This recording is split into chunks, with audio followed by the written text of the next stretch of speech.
This is the House of Hockey podcast on the Hockey Podcast Network.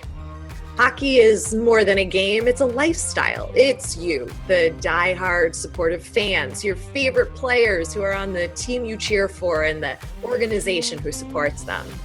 The companies that make your gear, bags, and beer league sweaters. The hockey moms and hockey dads, and everything else that makes this House of Hockey your home. Come on in. I'm Breezy. And I'm Rae Rae. And this is our house. That's awesome. I get to use the snowblower for the first time. I think you need to video yourself doing the snowblower. Oh, and Tony's coming outside to tape me using tape. I'm so old. We have to talk about this. We're going to just start the episode with that. Okay. Welcome everybody to the House of Hockey podcast. We're going to circle back to what we were just talking about. This is episode 98. I'm one of your hosts, Rae Rae. I'm your other host, Breezy. Okay. So when we're recording this, there is a nor'easter happening where I'm at. And I'm a city girl, and I never used a snowblower. This summer was the first time I ever used a lawnmower.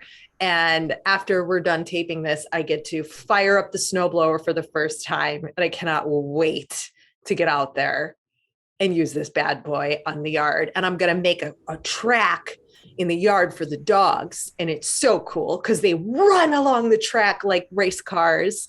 And I'm going to make Antoni film me. So you all will get to check this out on the social media.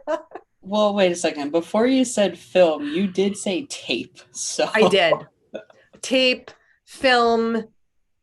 That's what I say. That's what I used to do. This is, you know what I mean, or do kids not know what I mean?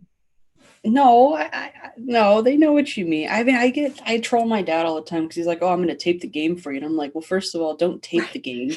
You have to record the game because we don't have a VCR anymore, and I don't want to have a game taped. I want to watch it live." So, for real though, do you remember having to tape with the VCR with the tape and having to rewind it and don't tape over my show, and hoping and praying that the timer on the VCR would actually work, because it never worked. It worked 1 out of 2 times when you would set it up, and if the TV wasn't on, and then sometimes it would turn the TV on. Kids don't even know the struggle. I remember taping TRL.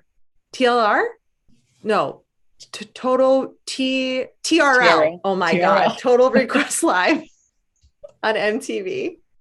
Yeah. Listen, it's been a rough couple of days for me. I said, I can't wait for the storm. Oh, snowstorm. I said, I can't wait for the storm tomorrow. And Tony's no. What is wrong with you? You're losing it. Anyway, back to TRL. TRL. Freak, man. I used to tape that because I would want to watch all the Britney Spears debut music videos. And then I would tape them so I could learn the dances. And I would have to go rewind, step back, hit play, try to rewind. Oh, it was a whole thing. Dang, that's crazy. Yeah. Speaking of old, and we have to tell everybody about our guest, but I'm going to keep on this thing. We have an incredible guest today. You're going to love him. You called him old. No, he's not old. Speaking of old, we got to tell everybody about our guest. No, AJ isn't old. We're the same age. It cannot be, but I do feel old for sure. But AJ can speak for himself about that. Okay, so the headline today was that Machine Gun Kelly is headlining the All-Star game. Awesome. It's the musical performance. Yeah. Who the hell is Machine Gun Kelly? MGK. Well, sing me one of his songs. Well, I'm not a singer. I'm not going to sing you one of his songs, but MGK is awesome. Okay, but I don't know a single one of his songs. I never heard this kid on the radio. All I know is he's with Megyn Kelly. Megan. Nope. Megan. I told you I got all the things wrong today. he's with that person. That's Yeah. all I know. Yeah. And I got to tell you, I listened to 3 of his songs before we Uh-huh. came on because I was Okay. like, all right, let me give this guy a fair shot. I don't Uh-huh. know. I thought he was a rapper. He He's used not a he used to rapper. be he used to be a rapper actually. Oh, okay. So he's from Cleveland. He used to Well, be a rapper. I worked for a company, and I worked in the marketing department. And I had an opportunity. We were working with MGK, and I had an opportunity to go to one of his shows out here in LA. And my friend, who I also worked with, was really good friends with him, and I actually got to go hang out with MGK on the bus. So he's a cool dude. Cool dude. okay. But what about his music? I like his music. So he used to be a rapper. He's actually a really good rapper. I thought, at least, or it's maybe because I like him as a person, but I do like his music. I think it's more so of his vibe. I liked his album. I thought he had a great album that came out. Good old pop punk album. He's doing a good time. And you're looking at me like I'm an It's like idiot. it didn't do it for me. It wasn't Concert for doing Aliens? anything. Are you kidding me? That song is awesome. Well, maybe I listened to the wrong songs because I was Which like, ones what did are you his listen to? some paper cuts? Oh, okay. The one with Haley Steinfeld or whatever her name is. And then one of his older songs that was like his hit song, I thought. I was like, this is very boring. This is not pumping me up. I don't feel inspired. He's like talking, he's just saying one word at a time. What am I missing? I'm like, I'm missing something. This guy's super Yeah. popular. What am I missing? Because like I'm down with, punk, and you might not believe it, but I used to listen to alternative music all the time and worked in alternative radio at one point. I mean, Fall Out Boy, like the whole thing. I can sing every lyric. Like there's songs to like that kind of punk pop that like get you excited, right? Like they pump Yeah. you up. I don't know what I was listening to for MG, whatever his name is, but it was not pumping me up and it was not getting me in the mood for the pod. That's all I got to say. Oh no, we got to get you listening to the good stuff. All right, send me Speaking a of good stuff, playlist. did you see that there's like that weird festival, like the When We Were Young festival that everyone was like craving, like going absolutely insane about because it was like Warp Tour on steroids, but it was only supposed to be like 12 hours long in Vegas. Ticket prices were outrageous. It was like, and Live Nation was putting it on, so like Astro Mm-hmm. World 2.0 it was gonna be terrible. But bands had no idea they were even playing the festival. What? There's this whole thing going on about it. Like it was insane. I had so many people text me. They're like, "Are you going? Are you going?" And I was like, first of all, no, because there's a lot of stuff going on. There's going to be a lot of people there, and I don't do well in crowds. Second of Mm-hmm. all, I think it's fake. I don't know. They added Oh. multiple shows, but like there's someone I knew who used to be a guitarist in this band called Of Mice and Men. And he posted, he was like, "Yeah, I'm going." And I was like, "You just dropped like $3,000 on going to this concert that has, in the fine terms, it said no refund policy." Sorry, I'm getting a little insane on this thing, but I'm like, Oh I am way no. down the rabbit hole on this conspiracy theory of the week When We Were Young festival, and it is not a good sign. Okay. So is MGK playing that? No, I don't think he's on there. He should Okay. be, but he's not. Okay. Well, why don't you introduce our guests since we totally skipped over that and just went ham on what we were talking about? Yeah, speaking of Wild and Out, we have AJ Galante. He was the president, GM, and I guess kind of the face behind the Danbury Trashers. We were talking about them a few episodes ago with the designer. And so we now have the chance to talk to AJ, and it was so much fun. That dude is so cool. I feel like I just want to hang out with him every day. Oh, yeah. So happy. So fun to talk to. So grateful for the experiences that he's had and this resurgence of the Trashers again and like enjoying every minute of people loving the team, and how he talked about how he just like never thought he'd be doing podcasts and like talking about this team this many years later. And we got some pretty good stories out of him. We hear about the story behind Drake, who I know who Drake is. That's a rapper. Also a TV star when he was a teenager. So Drake was posted a picture on Instagram, and he had a Trashers jersey on. And so AJ tells us the story about that. And just we asked him some really fun questions. You're going to love this interview with him. He's just so down to earth, so fun. Yeah. Oh, and if you don't know who we're talking about, Danbury Trashers, what team is that? It's a team that had 2 seasons in a minor league back in the early 2000s and mid 2000s. And I don't know, how do you say that? Like 2005, 2004 to 2006. Okay. So what is that? The mid 200 to I would just say 2004 to 2006. So there's a whole documentary about the team and the story behind this team and why it was so noteworthy. And it's on Netflix, and it's under the series called Untold Crimes and Punishment? Penalties.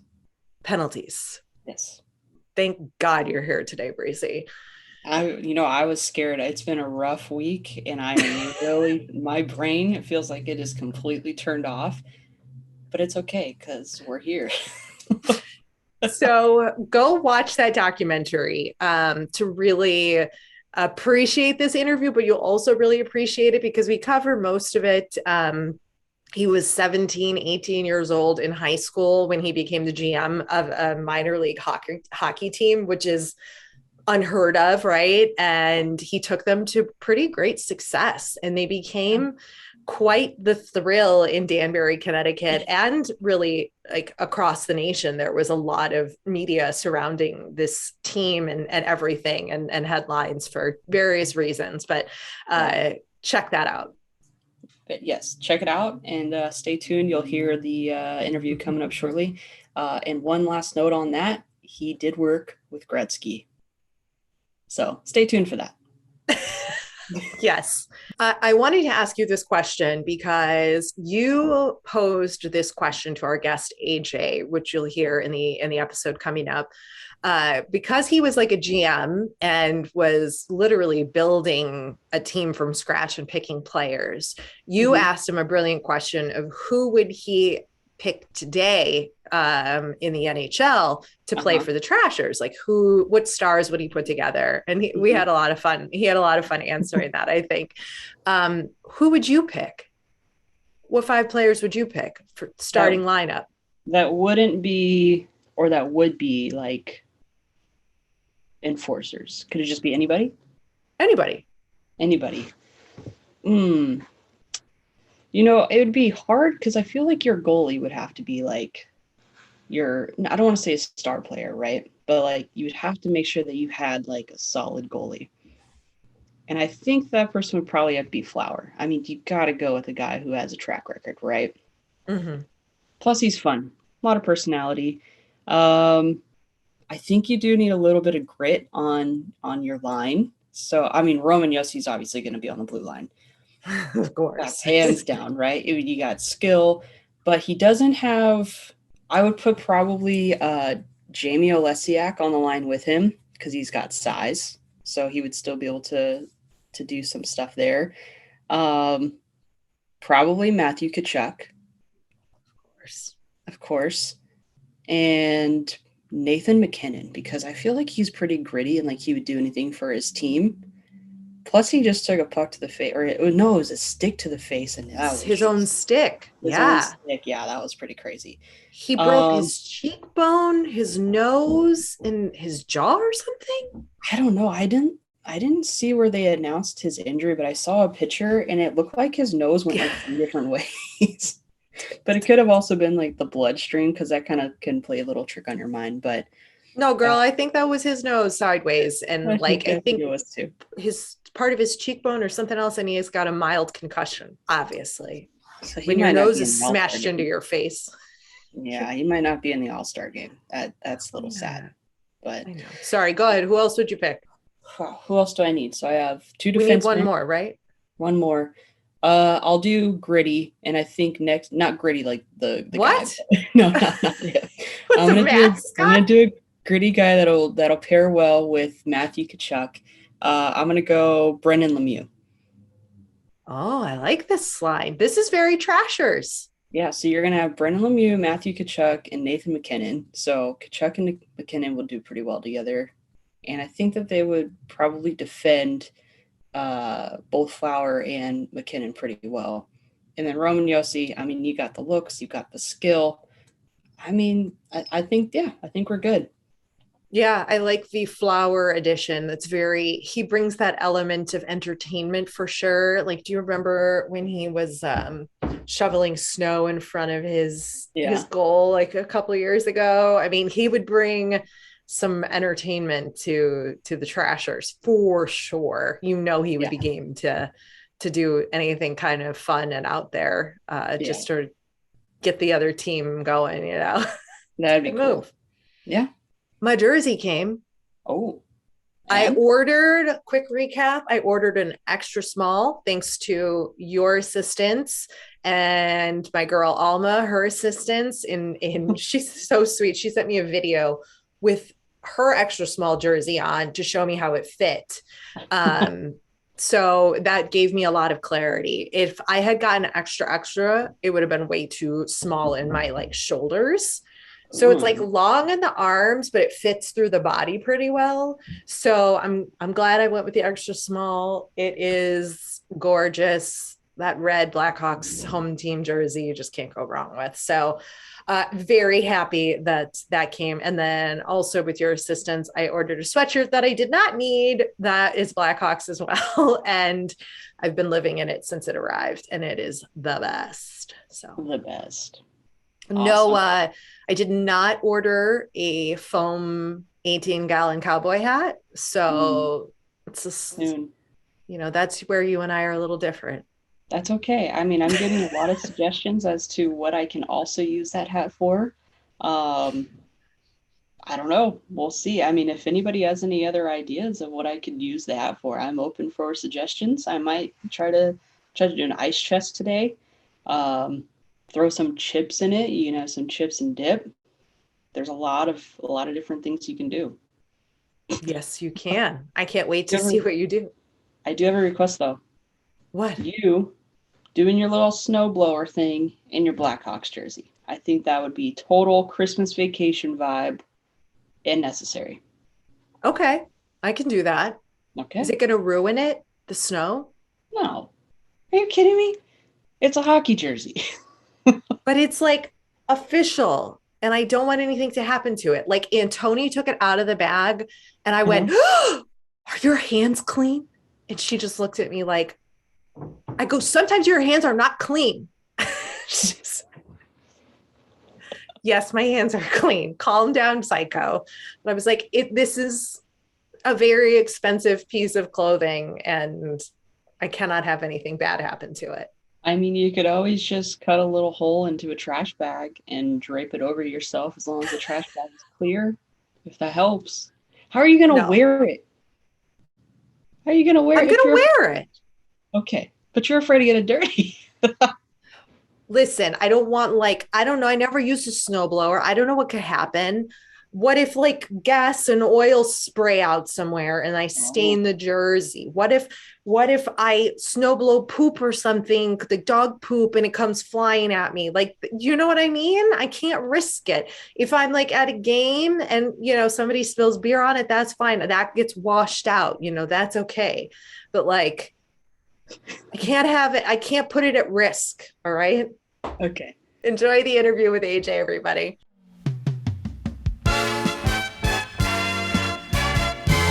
This week's episode of the House of Hockey podcast is brought to you by The moment we've been waiting for since September is finally here in honor of the big game. DraftKings Sportsbook, an official sports betting partner of Super Bowl 56, is giving new customers 56 to 1 odds on either team.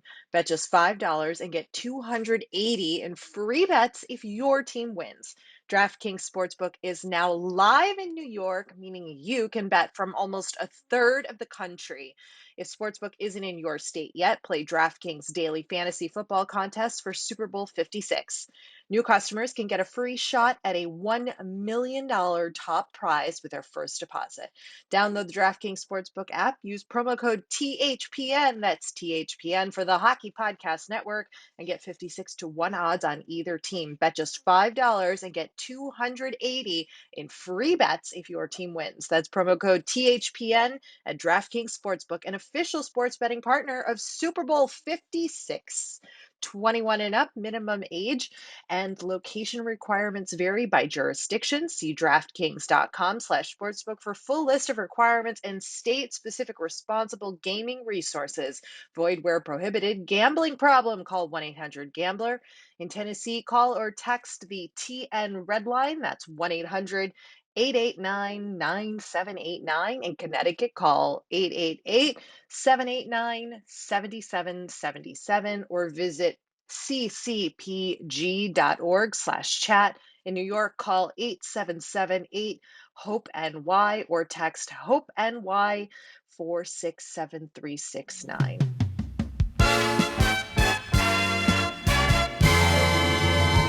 Welcome, AJ, the former GM, or I guess you can still say you are currently the GM. We're just going to go with that, of the Danbury Trashers. How's it going?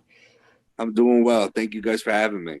For sure. So I think a lot of people probably have seen the doc so far. And for those who haven't, let's just kind of jump into it. And so how did you originally get into hockey?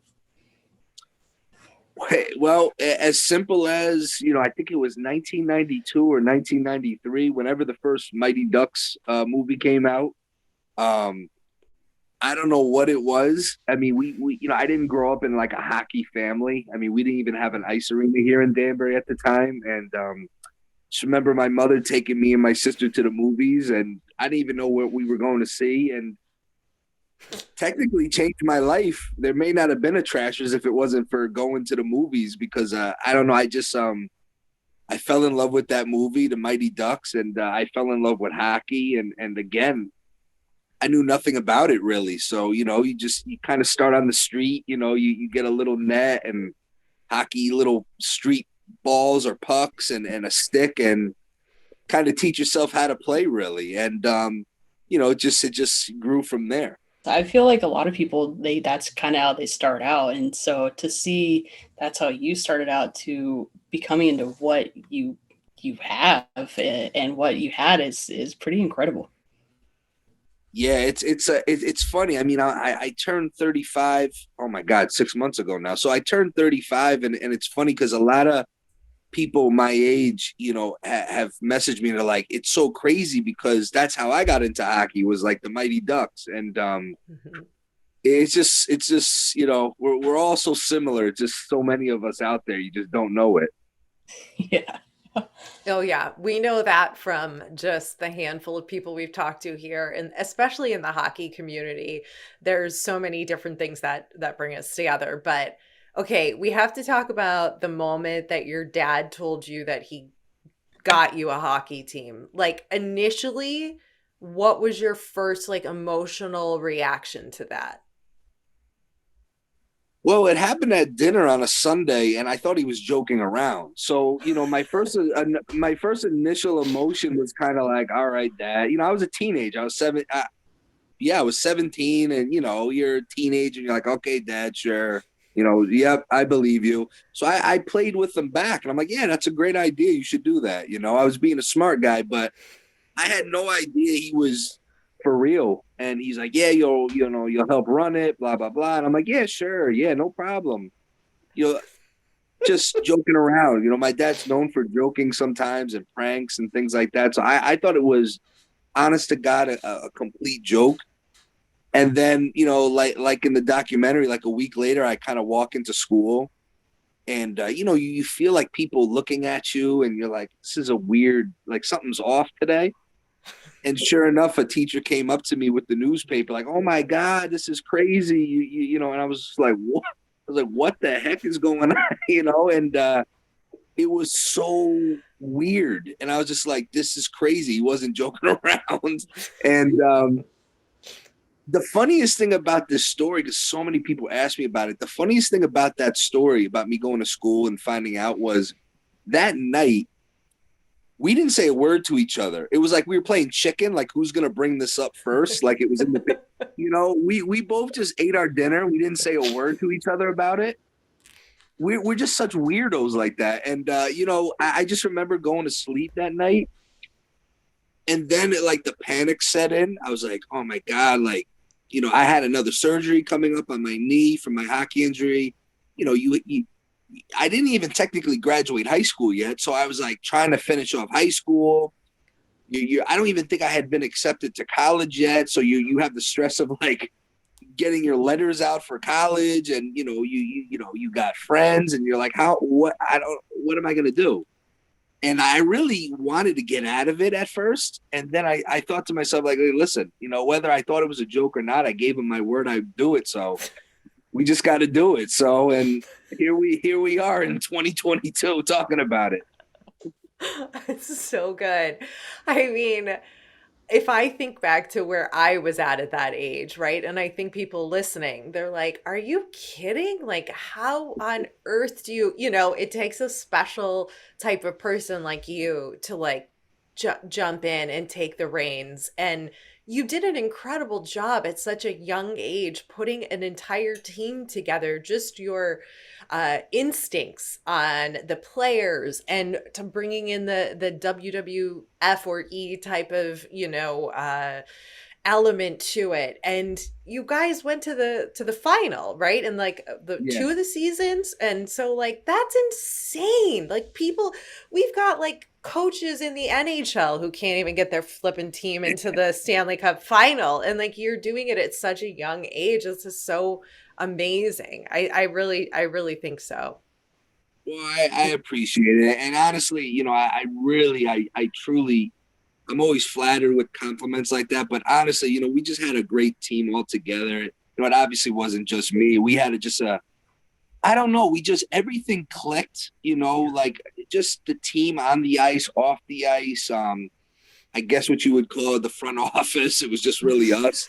It wasn't too sophisticated, but we had a front office, I guess. And, we all just, it all clicked. And we had a great 2 years, and that was like always a little dirty secret about our team is we were actually good, and that's we were known, the press and the media loved, for obvious reasons, all the craziness on and off the ice, but it really masked how good our team was, because we really we had a very skilled two seasons, and like you said, the second year we got to the finals, and unfortunately we didn't win, but I know in my heart if there was a third season, we probably were going to go all the way. But, that just makes the story sound better. But who knows?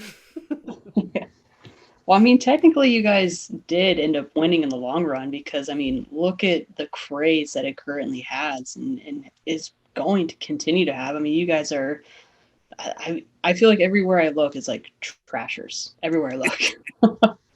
It's – again, never in a million years did I ever think, like back in 2004 when, this trash can with a hockey stick, right? I mean, never in a million years did I ever think like anyone outside of like our area would know about the team, and it's incredible. It's super humbling, and just try to enjoy the ride. It's just I've been waiting for like the momentum to die down from this, Doc, and it just, for whatever the reason, it just, I mean, especially this day and age, with social media, people's attention spans are so short, but I mean, it's insane. Like the amount of messages we get a day, and it's just, it's a really cool thing.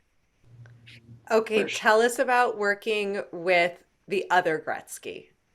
Okay, first of all, that was a brilliant move. I was like watching the doc and I'm like, No way. No way. No. Oh, but I was like, oh, but that's so smart. That's so Yeah. smart. How was that? What was that like? I feel so bad for Brent Gretzky because, honestly, he only played the first season with us, and I honestly hadn't talked to him in about 15, 16, 17 years. And then through this documentary, we were able to reconnect. And Oh, cool. I'm like, you're probably a really popular guy right now. He goes, you know what? For the first time in a while, I think I'm as popular as my brother. And it's funny because I had such great respect for him because honestly, if I was him, I don't know if I could have played hockey. You know what I mean? Like it's like he was in such a shadow, even at the time, he was in such a big shadow, but you know what? He kind of embraced it. And I really respected that he embraced it. He didn't try to be his brother. He was his own person. And at our caliber, our level of a league, he was a really good player. And but yeah, when we brought him in, I mean, again, I'd like to take full credit for that idea, but it was kind of a collective effort. We were kind of saying to ourselves, like, all right, we're doing our press conference on April Fool's Day. We did that on purpose just to mess with people. And then we're like, it just came up. We just kind of all a consensus idea, like, hey, let's kind of like put out there that, we signed Gretzky. You know what I mean? And we didn't technically lie. It's just, No.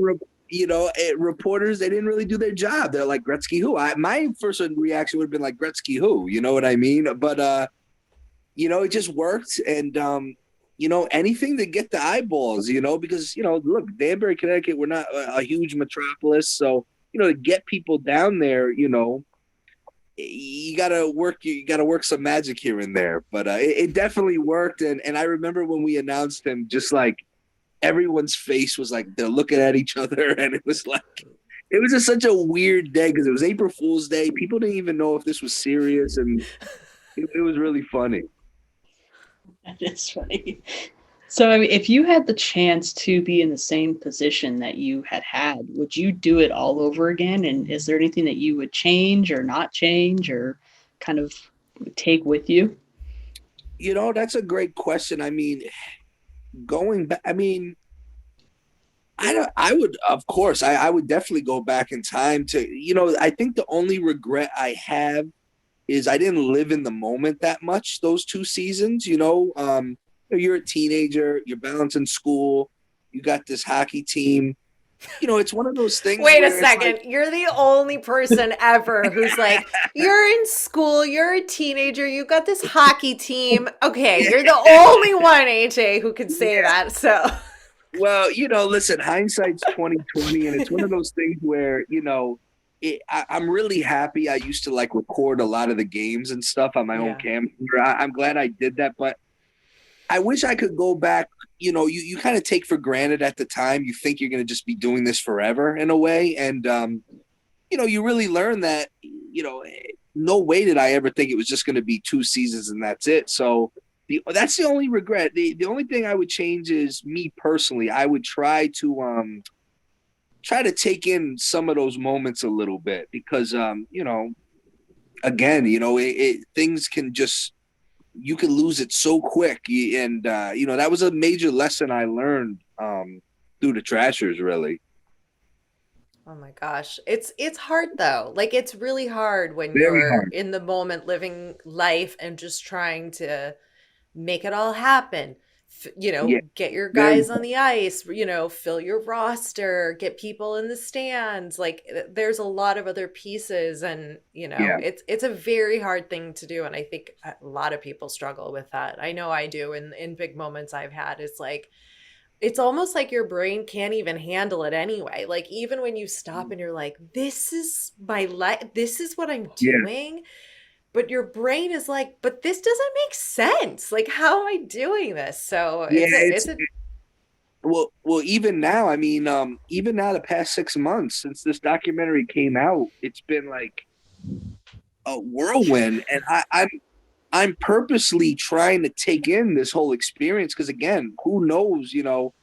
next week, people just may never want to talk to me again about this. You know what I mean? So it's like, that's why I'll do every single podcast. I don't care if it's a million people listening or two people have, I feel so grateful for this that I'm trying to, this is my way of trying to, one of the reasons I do all this is to take in these moments because it's just an experience that it's always the experiences that you never see coming or plan for that always are the most satisfying sometimes. So it's just been amazing.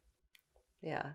Do you have any fun or funny stories that maybe didn't make the cut in the documentary that you can share? Or I don't know, maybe a funny moment with your dad or what was the guy who was like in charge, the other Jimmy, right? Yes, yeah. Are you talking about Tommy, the equipment Tommy, manager? Oh Tommy, yeah. sorry. Well, that they could do a whole documentary on him. He's a nut, and he still is a nut. I talked to him earlier today too. He's just but no, I mean there's so many. It's funny when Netflix approached us about doing this. There's a whole process. They did a lot of research before they came out to film, and the producer who I've become really close with, him and his brother, they're like, AJ, there's so much content here, we're gonna have to, like beg Netflix to let our doc go a little longer because we don't want to cut out some of this stuff. But there was so much stuff, just so many different stories. I mean, it's just, we had so many characters and, I mean, it's so hard to pinpoint a certain story. I mean, we used to have a PlayStation in the locker room, and after games, we'd have like tournaments, whatever game we were playing. And, I was a teenager, so I'm pretty good at video games, right? So I would be beating a lot of these guys, and they're getting so mad. And, it's just, those are just some of the fun moments, like it was like a frat house. It was like, the camaraderie, it was just so much fun. There was so many great moments. It's so hard to pinpoint one in particular, really, especially over the 2 seasons. Definitely. I mean, it's crazy too. It's like, I would love to know how, the producers like found the Trashers and were like, we gotta dive into this. Like, did they tell you like the backstory of any of that? So it was, I always remember this. It was a week after Thanksgiving in 2018, actually. And this guy, McLean Way, who Netflix hired, him and his brother, runs that Untold series, all 5 episodes. And he reached out to me. I don't even know how he got my email. I think he found it through my boxing gym. And he introduced himself in the email. I want to talk to you about a Trashers documentary. And I just ignored it. At this point, I was tired of talking about the team, and I'm trying to move on with my life. And not that I was embarrassed or anything about it. It's just, it's just. It was a heartbreak. It was a loss. Yeah, it's tough, So he kept pestering me, emailing me, called the gym. So finally, I'm just like, all right, let me just give this guy the respect of a phone call.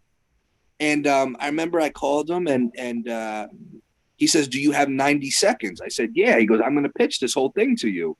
And he started telling me that him and his brother are filming, Malice in the Palace, Christy Martin, Caitlyn Jenner, all these stories.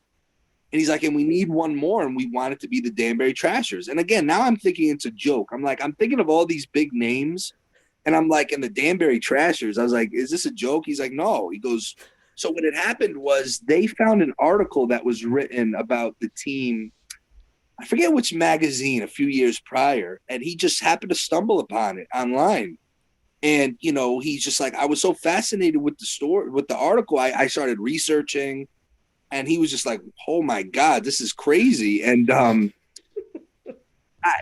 first, I didn't personally want to do it at first. And, I spoke to my dad about it, and we both we were on the fence, to be honest with you. And then my dad spoke with him, and me and my dad's intentions to do this finally was, we didn't really have a ceremonial like end to this story or this team. Let's just put this story to bed with this and be done with it. And all it's done, it's just awakened it. It hasn't went to bed. So it kind of blew up in our face a little bit because it definitely we just figured, hey, we'll do this. It'll be a nice thing for our family and legacy, and we'll put this to bed. And now it's like we're selling shirts, jersey. I'm like, oh my god, it's crazy. That was going to be my next question. So, like, now I'm sure everybody listening's like, where do I get my hands on a shirt or a jersey or a sweatshirt? Like, so are you selling? You're selling. I know you did like a partnership. I think I saw with Chiclets, and I think Yeah, I saw on your social account that you're selling some stuff. So tell everybody like yeah. what you're selling and what we can get our hands on. Well, dbtrashers.com, we have a shop, and we actually on our shop, you'll see a lot of different things on there, and it's really links to take you to our partners who we're collaborating with, whether it's Chiclets, Chalkline, a couple of people we've partnered with, and yeah, it's crazy. I mean, we got some hoodies. We're hoping to bring jerseys back again, and a couple more, more stuff coming out, and it's just funny because so many people I know, even though they watch the doc, they're like, I'm not a hockey fan, but I just love the logo. Like I need a trash can shirt. You know what I mean? And it's like, it's just so funny to me. Like just seeing people, today, for instance, I was somewhere and I randomly saw someone. I had no idea who he was wearing a Trasher shirt. And, it's just so weird. The whole thing is so weird and humbling and just trying to have fun with it. Wait, do you know the story of how Drake got a jersey and took that photo? Did you give him that? Like, what's the story Yeah, behind that that was my picture? jersey. That was my jersey. So what had happened was it's so crazy. So the Like documentary, Drake slides into your DMs and is like, "Hey, can I get it? Can I get your jersey?" And you're like, no, "Sure, send me your home address." it was a mutual.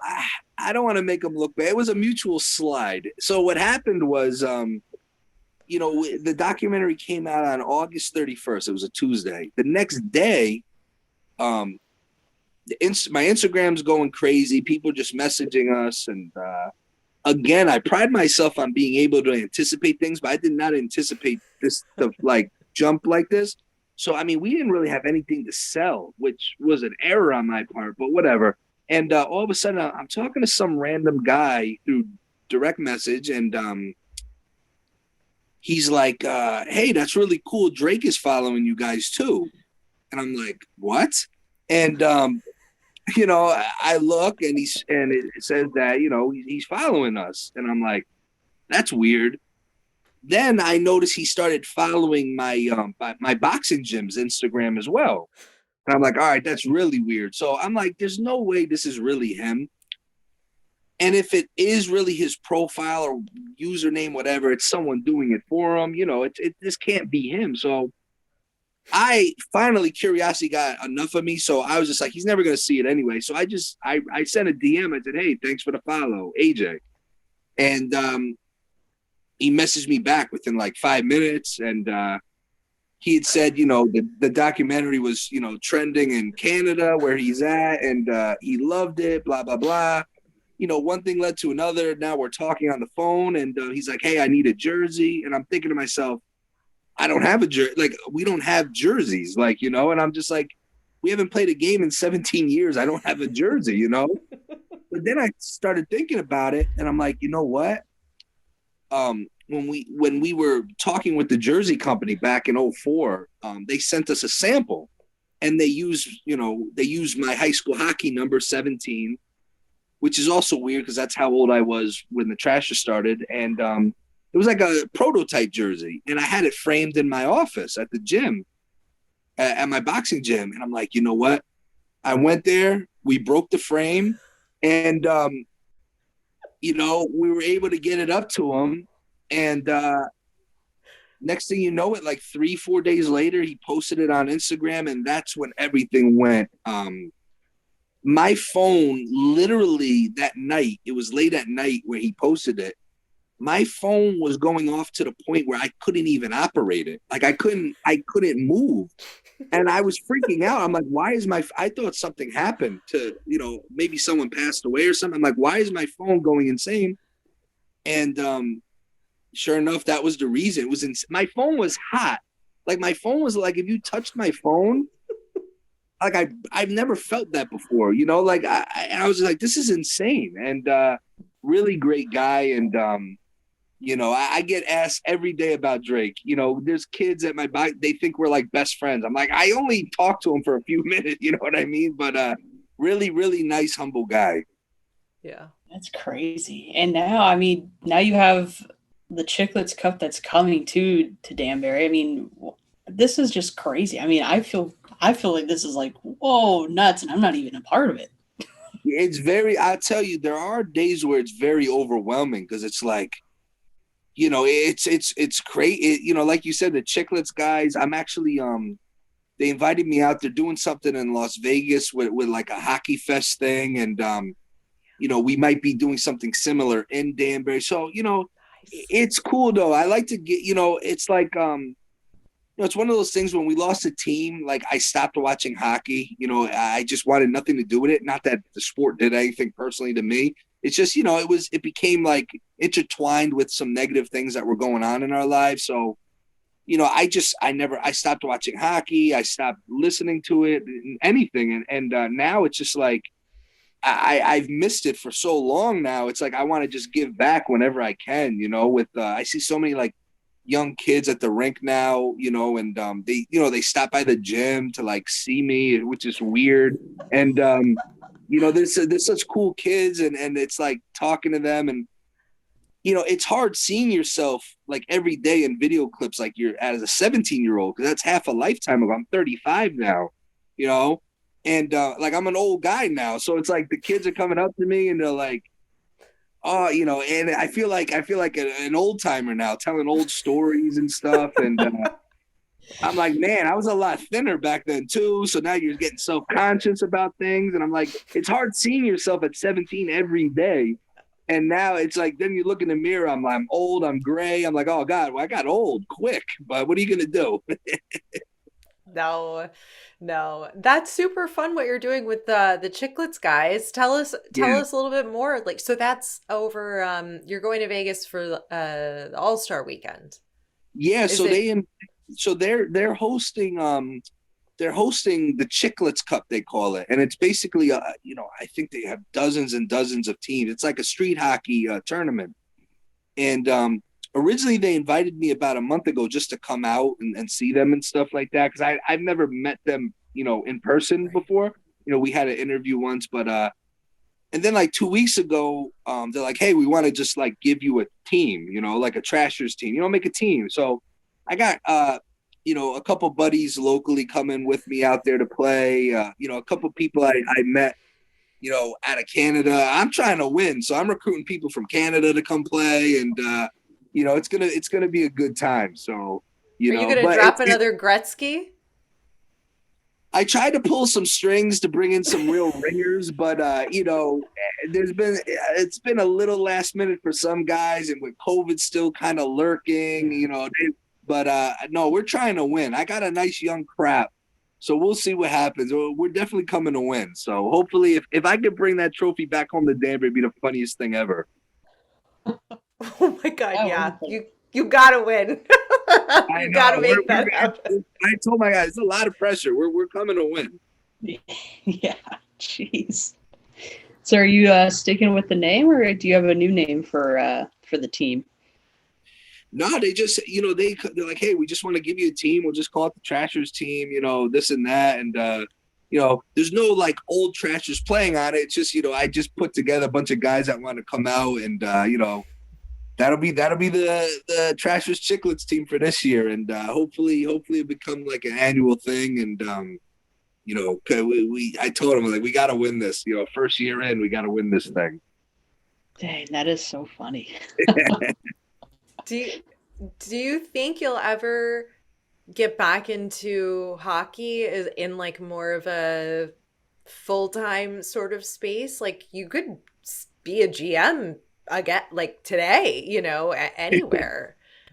I you I know mean, it's I don't you know what I've learned is anything can happen. I mean I never thought we'd be sitting here talking.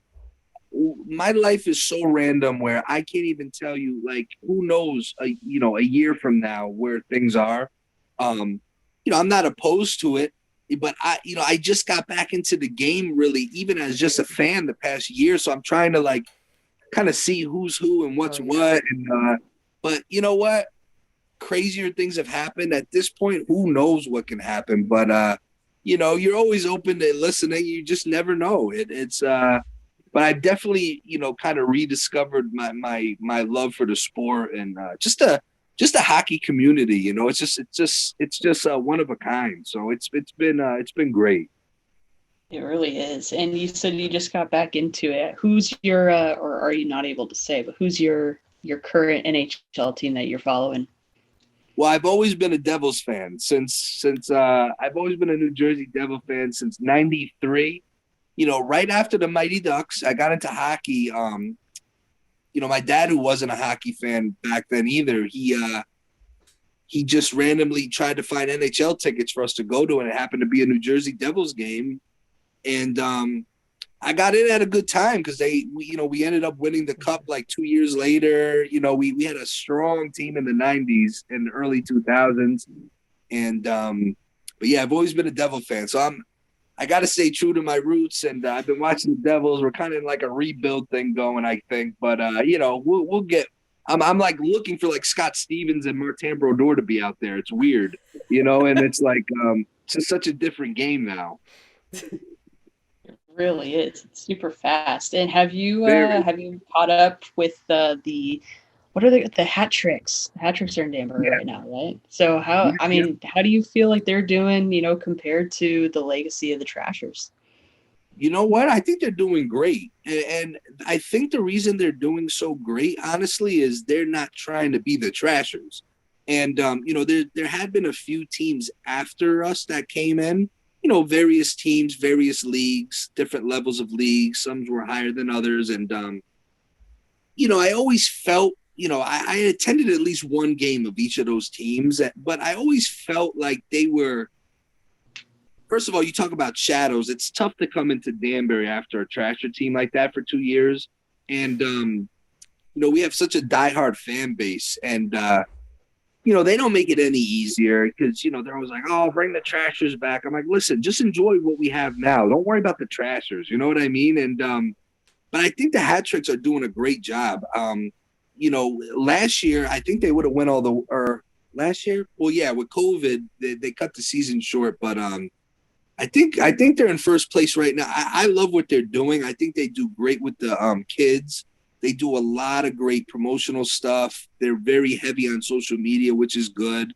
But they have their own identity, which is cool. It's like, they're not, they embrace the past. I know the owners, they're really close. They're great guys. But you know what? They're it's their team now. They got the baton. So, I love what they're doing, and I hope they could win it all this year for sure. If you could choose any 5 players that are currently playing in the NHL to play for the Trashers back then, who would you pick? 5 players now. All right. Well, right off the bat, Ryan Reeves is one of them. I'd pick Ryan Reeves. I'll pick Brian Marchand because everyone seems to hate him. And or Brad Marchand. Why do I always call him? Yeah. I always call this guy every time I call him that. Brad. It's even better because that should just be a dig. You should call him that on purpose because so many people hate him.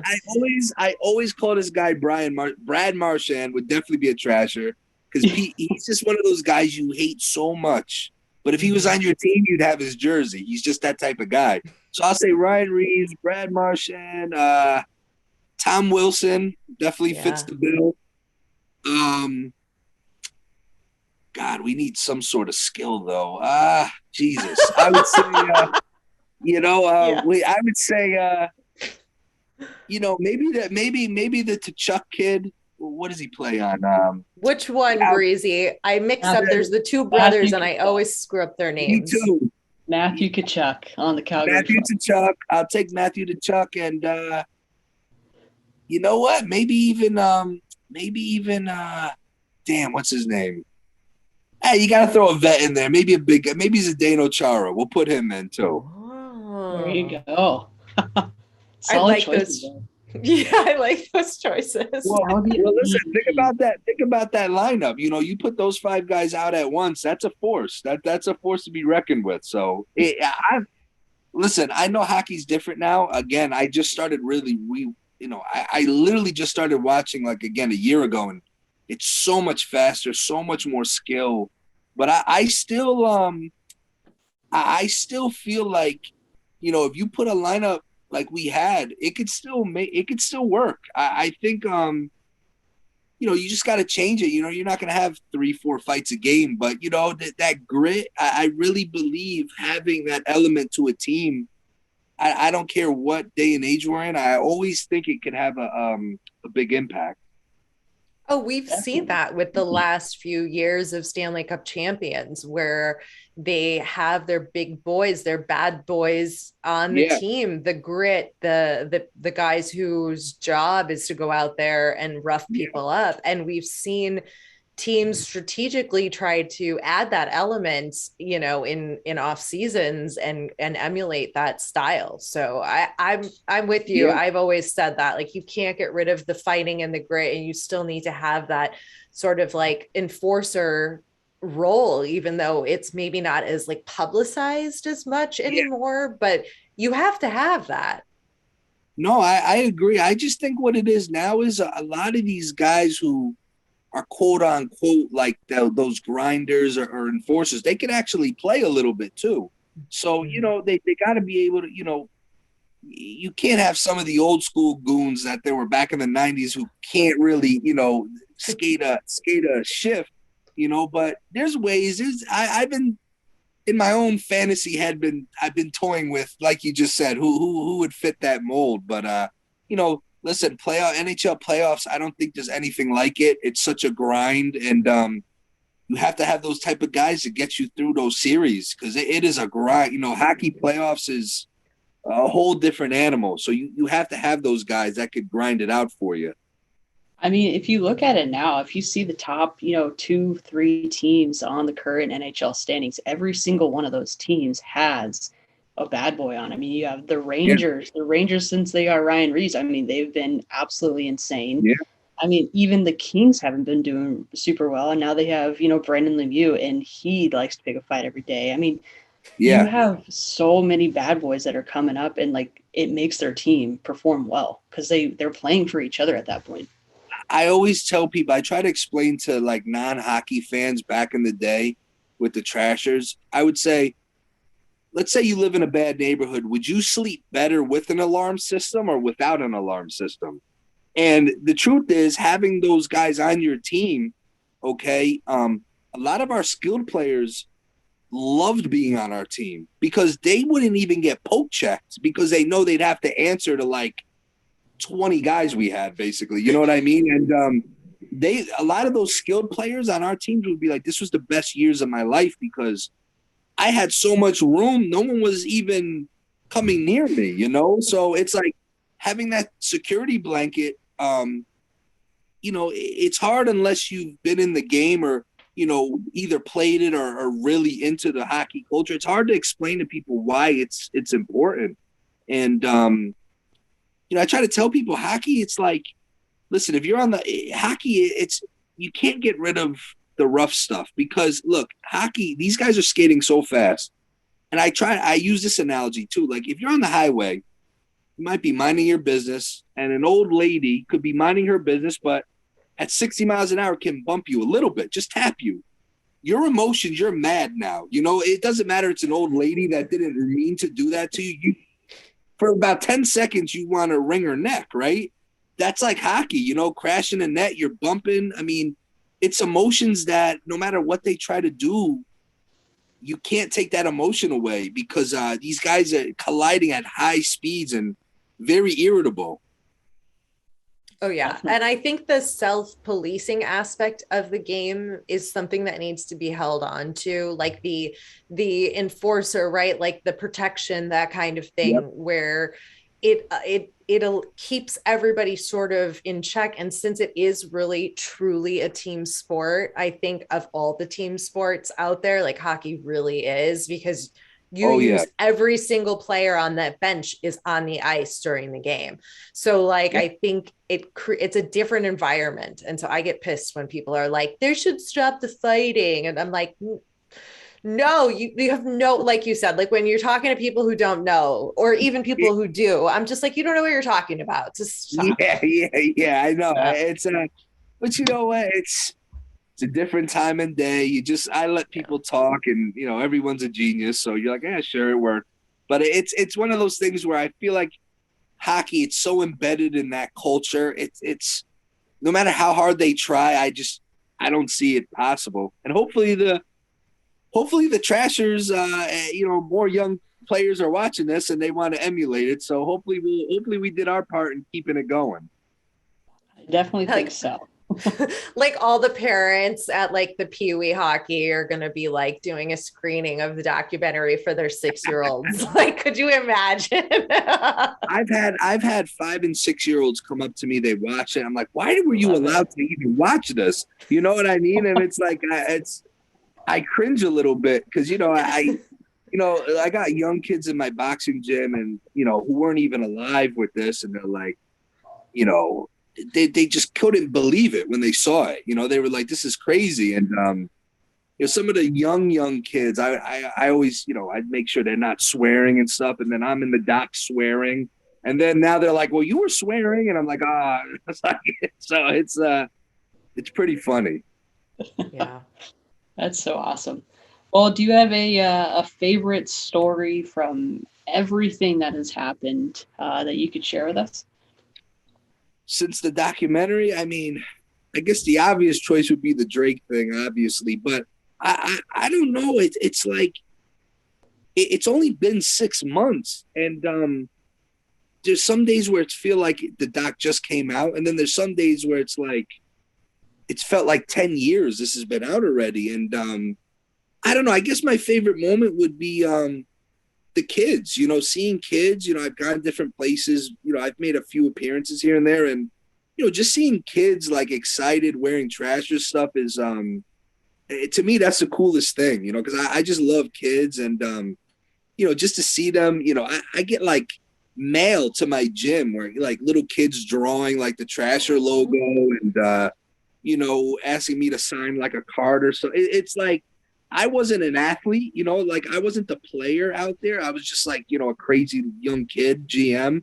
And just the fact that, it's nerve wracking when your life is on the screen like that because, there's home videos. You don't know how people are going to take it. And, people have just been super supportive. So, anything related with the kids in a positive way, that's probably my favorite thing. That's awesome. And how's your dad doing today? Is he doing well? I mean, He's he's a doing big good. part of the story. Of So, course, yeah. I mean, he was. Listen, he was the visionary. He thought it could work. He was right. Uh, he's doing great. He turned 69 a few weeks ago, and he's still up every morning. He works at an oil company, so he's on an oil truck every morning. I mean, he's never gonna stop. It's just him. He doesn't need to be doing this, but that just keeps him going. He likes to brag how early he gets up to me because I'm more of a night guy and I do a lot of stuff at night. Like he's snoring right now. He's sleeping 9:45. Well, this is technically work. So I work late and he thinks because he wakes up at 4 a.m.